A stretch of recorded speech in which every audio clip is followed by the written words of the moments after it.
Assalamualaikum warahmatullahi wabarakatuh. Jumpa kembali di channel Ngulik Horor. Channel ini menceritakan tentang kisah-kisah misteri. Pada kesempatan kali ini, saya akan membawakan kisah misteri yang ditulis oleh RD Lestari. Oh ya, sebelum masuk ke dalam ceritanya, nama dan tempatnya sudah kami samarkan semua untuk menjaga privasi pihak yang terlibat di dalamnya. Tak perlu lama-lama, mari kita masuk ke dalam ceritanya. Bismillahirrahmanirrahim. Pada kesempatan kali ini, saya akan membawakan kisah misteri yang berjudul Misteri Gulai Daging Ibu. Seperti apa kisahnya? Mari kita kulik ceritanya. Aroma masakan menyeruak begitu menggoda, keluar dari rumah berlatar luas di samping rumah Parni. Wanita parubaya yang sedari tadi menelan ludah, membayangkan betapa nikmatnya makanan yang sudah lama diidam-idamkan keempat anaknya. Bu, bau apa ini bu? Nikmat sekali. Tono anaknya yang berumur 4 tahun berdecak berulang kali, seolah ikut merasakan nikmatnya aroma yang masuk ke dalam khayalannya. Bayangkan nak, itu daging gulai, teksturnya lembut, bumbunya meresap sampai ke sela-sela daging, kuahnya kental, dimakan pakai nasi, enak nak. Tono kecil menutup matanya dan membayangkan apa yang diucapkan oleh ibunya, yang kini sedang mengelus rambutnya dengan penuh kasih sayang. Ia kembali mengecap, merasa menikmati setiap kunyahan nasi bercampur daging dalam mulutnya. Parni yang melihat ekspresi dari bocah polos itu tidak tahan untuk menitikkan bulir bening yang sejak tadi berontak ingin keluar di sudut matanya. Ibu mana yang tidak ingin melihat anaknya makan enak, membiarkan buah hatinya tumbuh sehat dan memenuhi segala kebutuhannya, memberi kehidupan layak dan bahagia. Semua ibu punya impian yang sama, ingin melihat anak-anak mereka sehat dan memastikan perut mereka kenyang. Begitupun dengan Parni. Ia bukannya tidak menangis membiarkan anak-anaknya hanya memakan nasi aking, nasi bekas kemarin yang baginya sangat berharga. Sengaja meminta kepada tetangga agar keluarganya bisa makan. Dengan hati yang teriris, ia menjemur nasi sebelum ia tanak kembali dan memakan bersama dengan keluarganya, tanpa lauk ataupun sayur yang menemani. Ketika anaknya yang sedari tadi bermain di luar, berlarian masuk ke dalam rumah, memeluk tubuh legam ibunya, seraya merengek di pangkuan Parni yang bergantian mencium kening keempat anaknya. Bu, baunya enak sekali ya bu, ucap si sulung Tony dengan wajah memelasnya. Parni hanya mengangguk pelan.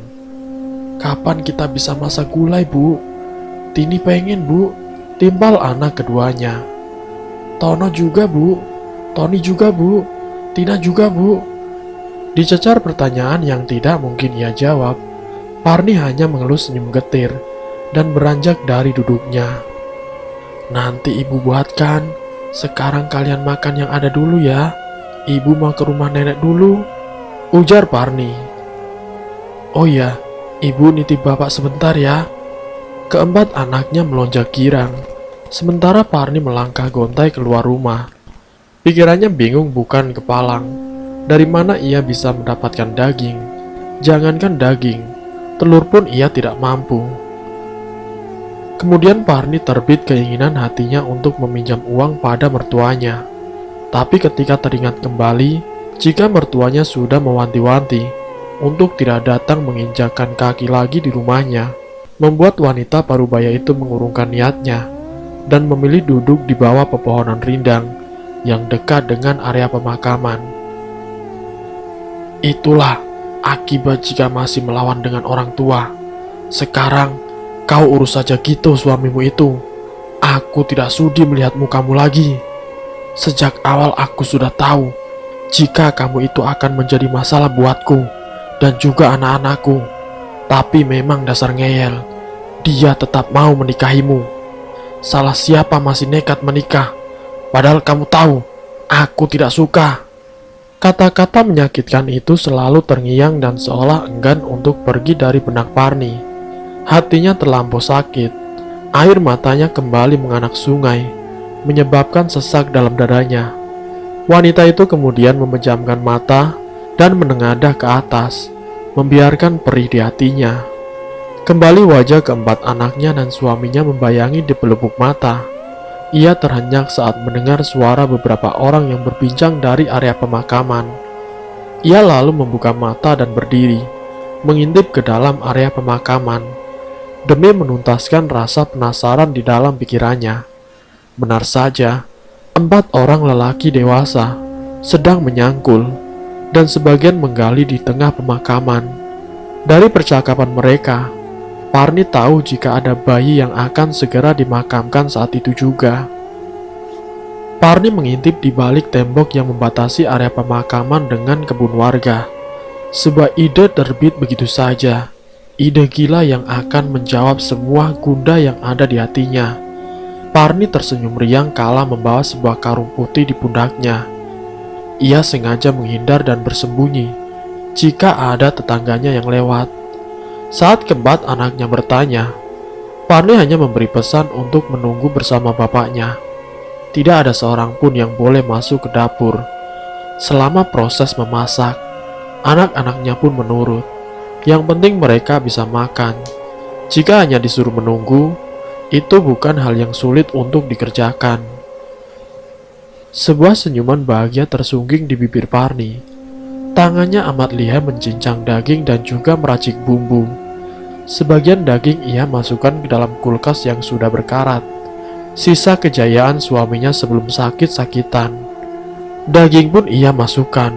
Setelah bumbu bercampur santan yang ia parut dan juga peras sendiri dari kelapa yang tumbuh di belakang rumah.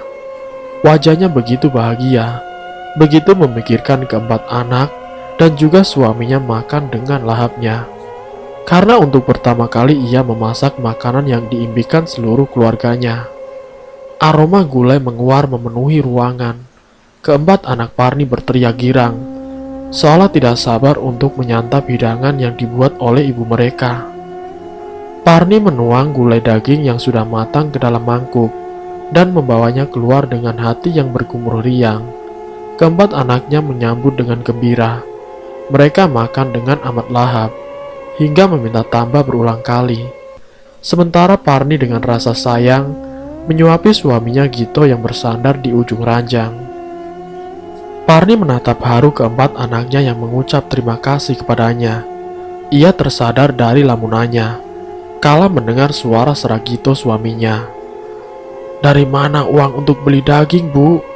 Tumben bisa makan enak." Parni bergeming sejenak, jantungnya berdegup kencang. Seolah ada ribuan mata yang kini menatapnya. Ia seperti sedang diinterogasi oleh polisi. "Tadi ada orang yang baik hati mengasih sedekah di jalan, Pak," jawabnya terbata. "Oh, iya. Alhamdulillah kalau begitu, Bu. Rasa gulainya sangat nikmat. Jika masih ada sisa, jual saja, Bu. Mana tahu laku," usul suaminya. Parni terdiam sembari berpikir. Benar kata suaminya, jika bisa dijadikan ladang uang, kenapa tidak? "Iya, Bu, gulainya enak sekali. Jualan saja, Bu, pasti laku." Tony anak sulungnya ikut menimpali. Merasa diberi banyak dukungan, rasa percaya diri Parni terbesit seketika. "Ya sudah, mulai besok ibu akan berjualan gulai daging istimewa," ungkap Parni. Sulis tetangga sebelah rumah Parni mengendus. Hidungnya kembang kempis, mencium bau yang amat enak. Dari rumah gubuk yang selama ini amat jarang sekali tercium bau masakan. Ya, sebagai tetangga dia tahu betapa susahnya Bu Parni. Ia yang sebagai ibu rumah tangga harus rela bekerja sebagai tukang gosok keliling yang hanya berpenghasilan 20.000 setiap ada yang memakai jasanya. Itu pun tidak setiap hari. Terkadang 2-3 hari ia harus gigit jari karena tidak ada yang menghubungi. Itulah yang sering dikeluhkan oleh tetangganya. Terkadang ia sering melihat Bu Parni menangis, memikirkan nasib keempat anaknya dan juga suaminya yang lumpuh hingga tidak mampu mencari nafkah. Sulis tahu betapa susah tetangganya itu. Dialah yang sering memberi sekedar lauk jika masak lebih dan juga beras. Sesungguhnya ia tidak tega memberi nasi kemarin, yang pada akhirnya ia pun memberi, karena paksaan dari Bu Parni. Seperti hari ini, ia mendapat daging dari mertuanya 1/2 kilo. Ia ingin membagi ke Bu Parni, tapi untuk dirinya dan keluarganya pun pas-pasan. Alhasil ia hanya bisa mengelus dada dan meminta maaf dalam hati. Namun siang ini ia mencium aroma yang sama. Hatinya mulai bertanya, dari mana uang Bu Parni hingga bisa memasak daging seperti dirinya? Astagfirullahaladzim, maafkan aku Tuhan. Sulis menepuk mulutnya sendiri, merasa berdosa, sudah berpikiran buruk kepada wanita sederhana yang selalu berbuat baik kepadanya. Didera rasa penasaran yang teramat sangat, Sulis memberanikan diri untuk singgah ke rumah Bu Parni. Sulis mengetuk pintu belakang rumah tetangganya itu. Tidak ada sahutan. Yang ia dengar hanya suara riang anak-anak disertai tawa ibu dan bapaknya. Sulis ingin beralih dan memutar tubuhnya menuju arah depan. Tapi tiba-tiba, pandangan tertuju pada karung yang ada di belakang rumah. Karena terdapat merah-merah seperti darah dari kejauhan. Dengan kaki gemetar, Sulis pun mendekat. Saat ia akan menyentuh karung, tiba-tiba pintu belakang rumah bergerak. Sulis pun tersentak dan memandang ke arah sosok yang tengah berdiri dengan wajah tidak suka. Ada apa, Lis? Sosok yang tidak lain adalah Bu Parni itu mendekat. Wajah legamnya terlihat panik saat matanya tertuju pada karung yang tadi ia bawa, lupa membuang dan membakarnya. Ini Bu, saya melihat karungnya kok banyak bercak darah ya, ungkap Sulis kemudian. Bu Parni bergeming tapi raut wajahnya tidak bisa berbohong. Jika saat ini, ia didera kecemasan yang teramat sangat. Oh, itu, kakakku yang berada di desa sebelah suka berburu rusa. Rencana mulai besok aku akan menjual gulai daging rusa untuk tambah-tambahan belanja. Gila Bu Parni. Tentu saja wanita itu berbohong. Sedari bayi ia sudah sebatang kara. Ibunya gantung diri waktu Parni bayi karena tidak kuat menanggung hutang suaminya yang suka berjudi. Bapaknya pun meninggal saat usia Parni 2 tahun akibat overdosis.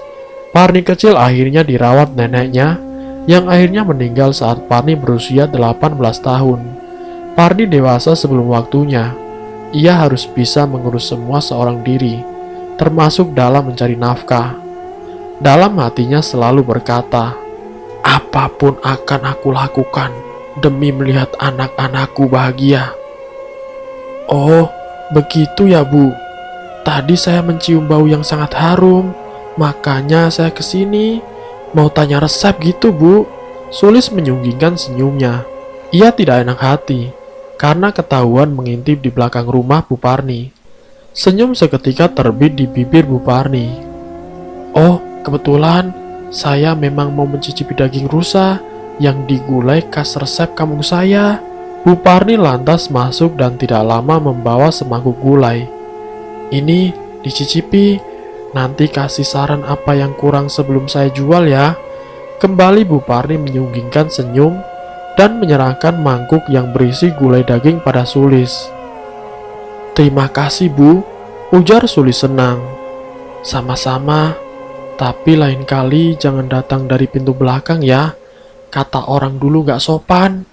Sulis yang mendengar langsung melebarkan matanya. Ucapan Bu Parni sungguh sangat membuatnya salah tingkah. Apakah Bu Parni marah kepadanya? Oh, iya Bu. Kalau begitu saya permisi dulu ya Bu. Terima kasih sekali lagi untuk daging gulainya. Dengan wajah yang sulit diartikan, Sulis pamit dan memutar tubuhnya. Ia melangkah dengan hati yang tidak enak. Bu Parni masih tetap berdiri di tempat sembari menatap langkah Sulis yang tergesa. Salah satu sudut bibirnya ditarik hingga menciptakan senyuman sinis yang membuat siapapun akan bergidik ngeri bila melihatnya. Kamu jangan berani-berani ikut campur Sulis. Biarpun selama ini kamu baik, tidak menutup kemungkinan kamu yang akan jadi bahan baku untuk gulai selanjutnya. Lirinya seraya memutar tubuh dan meraih karung yang ada bercak darahnya. Ia lalu merogoh kantung dan meraih koset, memantik api dan membakar karung beserta sampah yang ada di belakang rumahnya. Hampir saja ketahuan. Besok-besok aku harus lebih jeli, gumamnya sembari melangkah masuk ke dalam rumah. Degup jantung Sulis belum mereda saat tiba di dalam rumah, merutuki semua perbuatan yang baru saja ia lakukan. Ia sama sekali tidak menyalahkan kemarahan Bu Parni kepadanya, karena memang mengakui jika ia salah. Semua itu karena kekepoannya. Seharusnya ia bersyukur bila Bu Parni sekeluarga hidupnya sudah jauh lebih makmur dan bisa makan tanpa menyusahkan, bukan malah diam-diam mengintip dan berpikiran buruk kepadanya. Sulis menghela nafas dalam. Ia lalu menatap gulai yang ada di hadapannya. Aroma yang sedap menguar hingga membuat perutnya keroncongan. Sepertinya gulai pemberian Bu Parni memang sangat nikmat. Sulis beranjak dari duduknya dan melangkah ke arah dapur, mengambil nasi dari dalam magicom dan kembali ke ruang tengah. Ia sudah tidak sabar untuk menyantap gulai yang membuatnya amat berselera. Benar saja, satu suapan kuah masuk ke dalam mulutnya. Ah, nikmatnya. Itu baru kuah, belum dagingnya. Baru kuah saja sudah membuat Sulis meremelek. Saking enaknya, gurih, sedikit pedas, ada manisnya. Pokoknya mantul sekali. Suapan kedua, Sulis menyambur nasi, kuah dan sepotong daging berukuran kecil, mengunyahkan perlahan. Tekstur dagingnya beda dengan sapi. Lebih kenyal, tapi berlemak. Sungguh sangat enak sekali. Lebih nikmat dari daging sapi. Sulis berbicara pada dirinya sendiri. Saking nikmatnya ia seperti enggan untuk berhenti. Suapan-suapan selanjutnya, ia masih menikmati tanpa banyak berkomentar. Ia mengakui bahwa masakan Bu Parni memang sangat enak. Ia yakin, jika nanti berjualan, gulai Bu Parni pasti akan laku keras. Hingga kuah menyusut dan daging tinggal beberapa potong, mata Sulis menangkap sesuatu yang berbeda pada bentuk daging yang membuatnya mengernyitkan dahi. Sulis keheranan. Ia menyendok daging tersebut dan memperhatikan dengan sesama. Seketika tangannya gemetar dan melempar sendok berisi daging ke sembarang arah. Apakah ini jari tangan? Gumam Sulis dalam hati. Dengan hati yang masih berdebar, Sulis mencari kembali sesuatu yang ia pikir adalah potongan jari tadi. Sayangnya, setengah jam mencari, benda itu tidak kunjung ia temukan. Ia sesungguhnya masih sangat ragu dengan penglihatannya. Apa itu memang jari tangan manusia atau hanya mirip semata? Ah, sudahlah. Mungkin itu adalah ceker ayam yang dicampur saja, pikir Sulis. Ibu beranak satu itu bangkit dan membawa mangkuk yang berisi beberapa potong daging dan separuh nasi yang tidak habis ia makan ke dapur. Selera makannya seketika hilang saat melihat benda yang mirip jari tadi. Manis, manis, seru Sulis memanggil kucingnya, berniat memberikan sisa daging untuk kucing kesayangannya. Manis datang sembari mengeong riang, mengendus mangkoknya yang diberikan Sulis di hadapannya. Bukannya malah melahap daging yang bagi Sulis amat nikmat itu, Manis malah terlihat mau muntah dan memutar tubuhnya. Sulis yang melihat tingkah kucing berbulu hitam lebat itu merasa heran. Tidak pernah sekalipun Manis menolak daging apapun pemberian selama ini, karena kucing gembul itu memang doyan makan. Sulis mengambil kembali mangkok yang masih berisi daging dan mengarahkan ke hidungnya, mengendus bau gula yang terasa berbeda. Aroma amis yang masih terasa tidak menunggu lama. Ia segera melangkah ke arah dapur dan membuang sisa lauk yang tidak ia makan begitu saja. Tanpa ia sadari, sepasang mata menatap dengan kilat amarah. Karena pemberiannya begitu saja ia buang, darahnya mendidih seketika. Gagang sapu yang ia pegang dicengkram dengan geram. Sialan, susah-susah dibuat, malah dibuang. Awas kau Sulis, gumam Bu Parni geram. Parni melangkah girang, membawa keranjang hijau berisi beberapa bungkus gulai daging hasil masakan mengelilingi kampung. Dengan wajah sumringah, Parni menawarkan dagangannya. Tidak lupa mencicipi dengan satu bungkus kecil tester yang dihadiahi pujian dari para tetangga dan calon pembelinya. Mereka memuji rasa dan juga harga yang cukup murah untuk ukuran gulai daging yang banyak.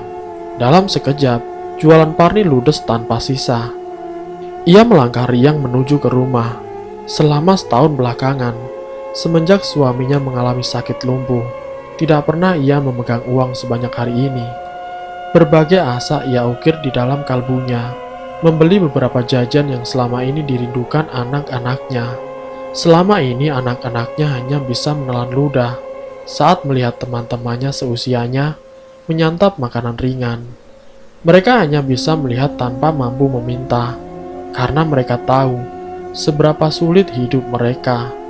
Jangankan untuk jajan, makan pun nasi bekas orang yang sudah tidak termakan dan sudah berbau tengik. Tapi demi perut yang minta diisi, mereka menepis rasa dan bau yang terkadang membuat nasi tercekat di kerongkongan. Hidup bagi keempat anak Parni sangatlah keras. Untuk seragam sekolah pun mereka harus bergantian pakai. Jarak usia anak yang tidak sampai 2 tahun membuat mereka bagai seumuran, bertubuh kurus dan juga hitam. Terkadang mereka membantu Parni mencari plastik-plastik bekas di sekitar kampung.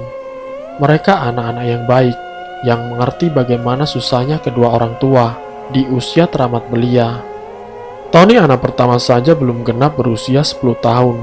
Dari memulung itulah, keempat anak itu saling menyuap jalan satu sama lain. Jajan yang bagi anak-anak seusia mereka itu gampang, amat susah bagi keempat anak Parni. Bukan Parni tidak tahu bagaimana kegundahan keempat anaknya, tapi keadaan yang membuatnya hanya bisa diam sembari menitikkan air mata. Apalagi ketika melihat senyum terbit di wajah keempat buah hatinya saat berbagi bungkus jajanan. Bukan hanya teriris, tapi ia akan rela menyerahkan nyawanya sendiri demi melihat kebahagiaan yang terpancar setiap hari. Saat melewati kuburan, Parni menghentikan langkahnya sejenak dan melihat kerumunan warga. Ia hendak mendekat demi mengetahui apa yang sedang terjadi di tempat di mana ia menemukan ide cemerlang yang membuat kantongnya tebal seketika. Saat hendak mendekat, kakinya terasa amat gemetar. Isak tangis terdengar begitu menyayat hati, membuat batin keibuan Parni begitu saja terbit di relung hati. Ia memilih berlalu menghindar daripada terjadi sesuatu yang tidak diinginkan. Parni mempercepat langkahnya, melewati banyaknya warga yang ikut merasa penasaran dengan apa yang terjadi di dalam area pemakaman. Ia hanya ingin segera sampai rumah dan bertemu keluarganya tercinta. Seketika 200 meter sebelum sampai rumahnya, Parni menyempatkan diri singgah di warung yang biasa menjadi tempatnya berhutang. Seorang wanita yang hampir senja membuat kedatangannya dengan muka masam. "Mau apa, Par? Hutang yang kemarin saja belum bayar," ujarnya ketus saat Parni masuk ke dalam warungnya. Parni mengepal kedua tangannya geram. Jika saja tidak berdosa, pasti untuk pertama daging dari wanita ini yang akan ia gulai.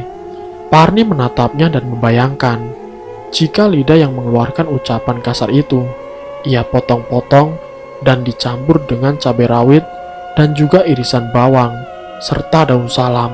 Pastinya amat nikmat bila bercampur dengan nasi yang masih hangat. Malah ngelamun. Sudah, tidak boleh lagi hutang, ucap Nek Timah, sebutan warga pada wanita tua itu. "Besok akan saya lunasi, Nek," Parni berjanji.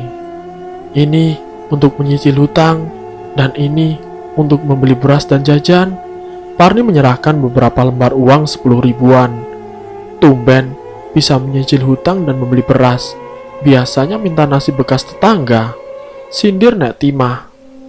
Darah Parni berdesar saat mendengar nyinyiran Nek Timah. Betapa kejamnya. Ucapan yang dilontarkan wanita yang seharusnya lebih bisa menjaga lisannya. Sekuat tenaga ia menahan bulir yang menyeruak ingin tumpah saat itu juga. Namun ia tetap bertahan. Janji hatinya, suatu saat ia akan membuktikan pada Nek Tima siapa dirinya sebenarnya. Saya akan segera membayar semua utang saya. Nenek jangan takut. Dan saya pastikan tidak akan pernah satu kali pun meminta nasi lagi kepada tetangga, terutama pada nenek. Parni menekan suaranya dan sedikit menyentak tangannya saat Nek Tima menyerahkan bungkusan belanjaan pesanan Parni. Belum sempat menjawab, Parni memutar tubuhnya dan berlalu pergi begitu saja, meninggalkan kesal yang teramat dalam di batin Nek Tima. Ia menyesal, terbawa emosi, dan berucap kasar, hingga tetangganya yang miskin itu terluka karena ulahnya. Wajah Parni menghangat saat buliran air mata itu tumpah begitu saja tanpa ia pinta. Ia segera menyekanya. Kehidupan yang keras terkadang tidak memberi celah untuknya. Meski hanya sekedar menangis menyesali nasib, senyum Parni terbit seketika saat melihat keempat buah hatinya sedang menunggu di depan rumah. Dengan wajah penuh asa, Parni pun memandangi mereka dari jauh. Bukan hanya senyum, tapi sorakan girang yang membuat mulut Parni bergumam. Ibu akan melakukan apapun demi kalian, meski nyawa ibu jadi taruhannya. Dan bersambung, bagaimana kelanjutan ceritanya? Nanti saya akan lanjutkan ke bagian yang berikutnya, tentunya dengan cerita yang lebih menarik lagi. Jadi untuk kalian, tetap stay di channel ini. Wassalamualaikum warahmatullahi wabarakatuh.